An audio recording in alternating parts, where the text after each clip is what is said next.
warahmatullahi wabarakatuh. Jadi di sini saya akan membacakan future biografi Taufik Ismail.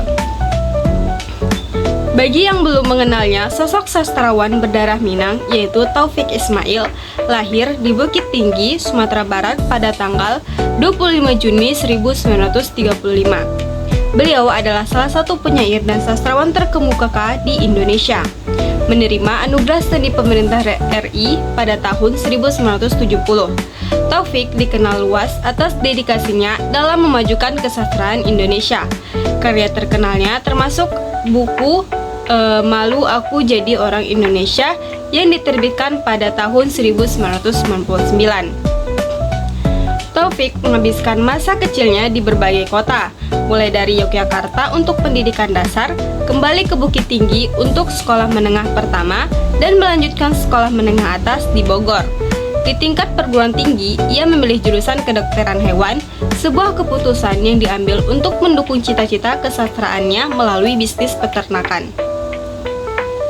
Dalam pendidikan internasional, Taufik memperoleh pengalaman di American Food Service International School, International Writing Program di University of Iowa, dan Faculty of Language and Literature di Mesir, yang memperluas wawasan dan keterampilannya sebagai penulis.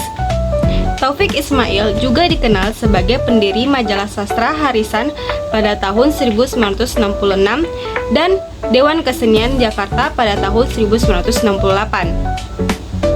Komitmennya untuk mengembangkan sastra di Indonesia terlihat dari upayanya mengantarkan sastra.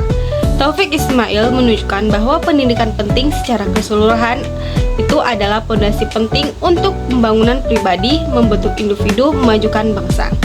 Perkenalkan, nama saya Yunita Zenisha Fitri. Di sini saya akan menjelaskan future dari tokoh sastrawan Indonesia yang bernama Sutarji Kolzium Bahri. Nah, di sini saya akan membahas tentang karyanya puisi yang berjudul Tapi. Puisi Tapi karya Sutarji Kolzium Bahri adalah hubungan antara seorang hamba dengan Tuhannya. Hal ini dapat dilihat pada setiap baris yang terletak pada puisi tersebut. Contohnya saja pada baris pertama puisi, Aku bawakan bunga kepadamu. Kata bunga merupakan makna konotasi karena seorang hamba tidak akan membawa hal-hal demikian kepada saat menghadap pencipta. Sama halnya dengan kata resah, darah, mimpi, arwah, mayat, dan duka yang terletak pada baris selanjutnya. Sedangkan kata bilang pada puisi merupakan makna konotasi dari firman karena Tuhan biasanya menggunakan kata firman. Nah, selanjutnya dalam puisi tersebut menggunakan gaya bahasa seperti hiperbola, yaitu yang bahaya bahasa yang melebih-lebihkan. Contohnya seperti pada baris berikut, Aku bawakan mayatku padamu. Mana mungkin mayat sendiri bisa dibawa ke hadapan Tuhan. Hal tersebut tentu sangat berlebihan. Terima kasih. Pelopor Angkatan 45 dan penjaga api kemerdekaan. Hairil Anwar lahir di Medan, Sumatera Utara pada 26 Juli 1922, anak dari Saleha dan Toles, seorang Bupati Riau. Hairil tumbuh dalam keluarga berdarah Minangkabau yang kental dengan tradisi Islam. Keluarganya mengalami perpecahan ketika orang tuanya bercerai, meninggalkan Hairil untuk tinggal bersama ibunya di Jakarta. Meski masa kecilnya dipenuhi dengan tantangan emosional dan finansial, Hairil menunjukkan keteguhan dan kecerdasan yang luar biasa. Pendidikan awal Hairil dimulai di Holland Indie School atau HIS, diikuti oleh Mer Utegbreit Leger Onderwijs atau MULO, di mana ia menunjukkan bakat akademis yang menonjol. Selama masa sekolahnya, Hairil mempelajari bahasa asing seperti Jerman, Inggris, dan Belanda yang memungkinkannya untuk memahami dan terpengaruh oleh sastra dari berbagai penjuru dunia. Meskipun ia harus menghentikan pendidikannya di MULO karena masalah keluarga, ketertarikan dan bakatnya dalam sastra tetap berkembang. Di usia 20-an, Hairil mulai memperkenalkan karyanya kepada publik. Karya-karyanya pertama kali dimuat dalam majalah Nisan pada tahun 1942. Hairil dikenal karena keberaniannya dalam mengekspresikan ide-idenya dan melawan konvensi sastra yang ada pada saat itu. Ia terinspirasi oleh sastrawan Belanda seperti Duperron, Marsman, dan Ter Braak yang mempengaruhi gaya dan pendekatan sastra Hairil. Salah satu karya yang paling ikonik Hairil adalah Saja Aku, yang dikenal karena gaya dan temanya yang baru. Sajak ini mencerminkan semangat individualisme dan perjuangan pribadi yang pada awalnya ditolak karena dianggap mengandung unsur individualis. Namun, Hairil berhasil menerbitkannya di majalah Timur dengan judul yang diubah menjadi Semangat. Keberhasilan ini menandai awal dari perannya sebagai pelopor dalam sastra Indonesia. Hairil Anwar dikenal tidak hanya sebagai penyair tetapi juga sebagai aktivis budaya dan politik. Di masa penjajahan Jepang, Hairil secara aktif menolak dominasi kebudayaan Jepang yang dirasa mengancam keautentikan dan kebebasan ekspresi. Ia berpendapat bahwa kebudayaan harus bebas dari pengaruh yang tidak sesuai dengan nilai-nilai dan kepentingan bangsa. Dalam sebuah pidato, Hairil menggunakan sajaknya untuk mengekspresikan ketidakpuasan terhadap pengaruh Jepang dan menyerukan kebangkitan semangat nasional. Meskipun banyak sajaknya yang dianggap kontroversial dan tidak sesuai dengan selera pemerintah saat itu, Hairil tetap berkomitmen untuk mengungkapkan pandangannya melalui karya sastra. Selain aku, sajak-sajak Hairil lainnya seperti Karawang Bekasi dan Diponegoro juga mencerminkan semangat perjuangan dan patriotisme. Karawang Bekasi misalnya menggambarkan pengorbanan para pejuang kemerdekaan yang gugur dalam pertempuran, sementara Diponegoro menyanjung sosok pahlawan nasional dengan penuh kekaguman. Hairil Anwar memainkan peran kunci dalam pembaharuan sastra Indonesia. Ia dikenal karena kemampuannya untuk menyuarakan semangat dan perjuangan bangsa melalui karyanya. Sebagai pelopor angkatan 45, Hairil membawa angin segar bagi sastra Indonesia dengan menggabungkan elemen kebaharuan, orisinalitas, dan semangat perjuangan. Salah satu pencapaiannya yang paling signifikan adalah pembentukan Perhimpunan Gelanggang Seniman Merdeka pada tahun 1946. Perhimpunan ini bertujuan untuk mempersatukan berbagai kultur budaya nasional dan menggalakkan kehidupan budaya yang beragam. Hairil aktif dalam mengirimkan karyanya ke majalah Mimbar Indonesia di bawah naungan Haji B. Jasin untuk memperkenalkan karya-karya baru dan menyebarluaskan ide-idenya. Hairil Anwar dihormati bukan hanya karena karya-karyanya, tetapi juga karena semangat dan dedikasinya terhadap bangsa. Dalam upacara kematian Hairil, pamannya Sultan Syahrir menggambarkan Hairil sebagai pejuang revolusioner yang memengaruhi generasi berikutnya dengan cita-cita dan karyanya. Tokoh-tokoh seperti Buyung Saleh juga mengakui kontribusi Hairil dalam sastra dan perjuangan bangsa. Karya Hairil Anwar, terutama sajak-sajaknya yang penuh semangat dan inovatif, tetap relevan dan dihargai hingga saat ini. Ia dikenal sebagai simbol perjuangan dan kebangkitan nasional, dan karyanya terus menginspirasi generasi penerus untuk menjaga semangat dan dedikasi terhadap bangsa. Hairil Anwar meskipun hidup dalam waktu yang singkat meninggalkan warisan yang abadi dalam sejarah sastra dan perjuangan Indonesia. Dengan semangatnya yang berkobar dan karyanya yang inovatif, Hairil Anwar tetap dikenang sebagai pelopor angkatan 45 dan penjaga api kemerdekaan. Karyanya yang penuh semangat dan perjuangan mengajarkan kita untuk terus berjuang demi kemajuan bangsa dan menghargai warisan budaya yang telah dibangun oleh para pendahulu kita. Selanjutnya ada fitur biografi Putu Wijaya. Putu Wijaya sebagai pengembara kata dan pengukir cerita adalah maestro yang menyulam imajinasi menjadi realitas. Dalam wujudnya sebagai seorang penulis, ia bukan hanya menggenggam pena, tetapi juga tongkat sihir yang memancarkan kekuatan narasi. Lahir di jantung budaya Bali, ia dibesarkan di tengah magisnya mitos dan keindahan alam yang menyalakan api kreativitasnya. Dalam karya-karyanya seperti Kumpulan Cerpen Rindu dan Saripati, Putu Wijaya mengajarkan seni melihat dunia melalui kacamata baru.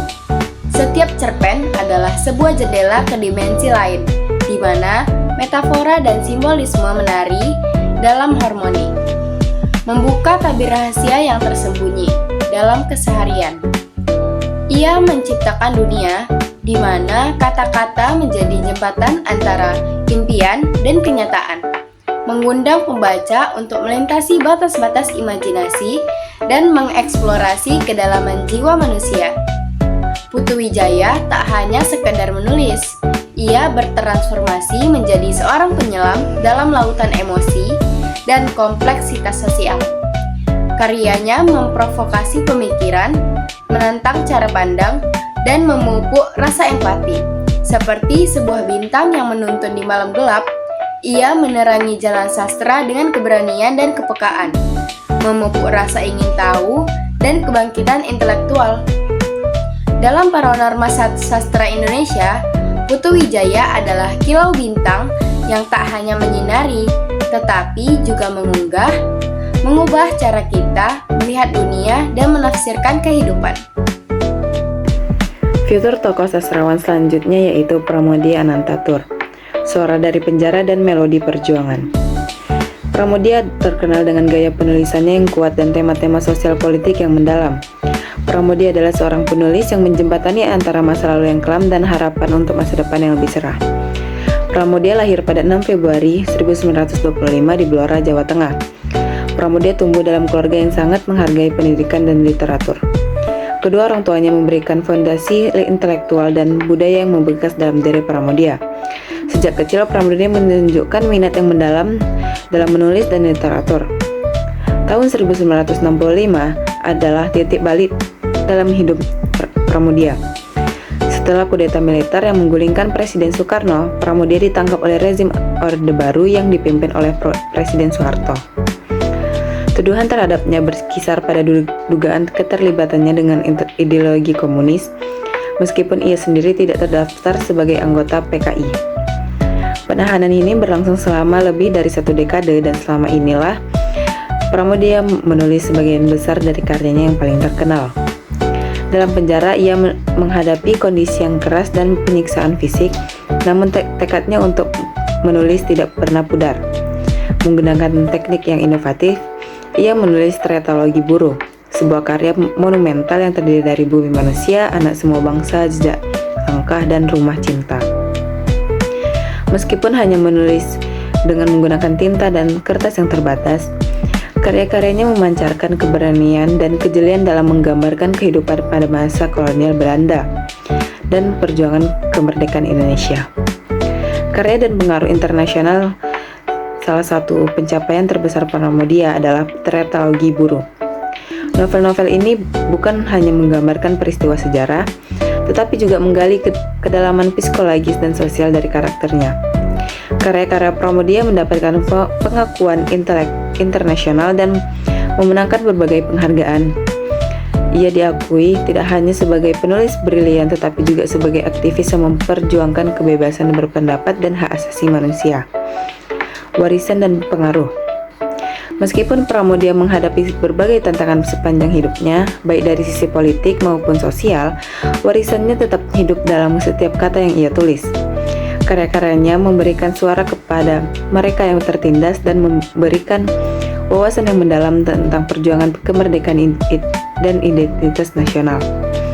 Pramoedya Anantatur tidak hanya seorang penulis, tetapi juga simbol ketahanan dan perjuangan untuk keadilan. Kematian Pramoedya pada 30 April 2006 di Jakarta menandai akhir dari era, tetapi tidak mengurangi pengaruhnya. Karyanya terus dibaca dan dipelajari dan diakui sebagai salah satu penulis terbesar yang pernah dimiliki Indonesia.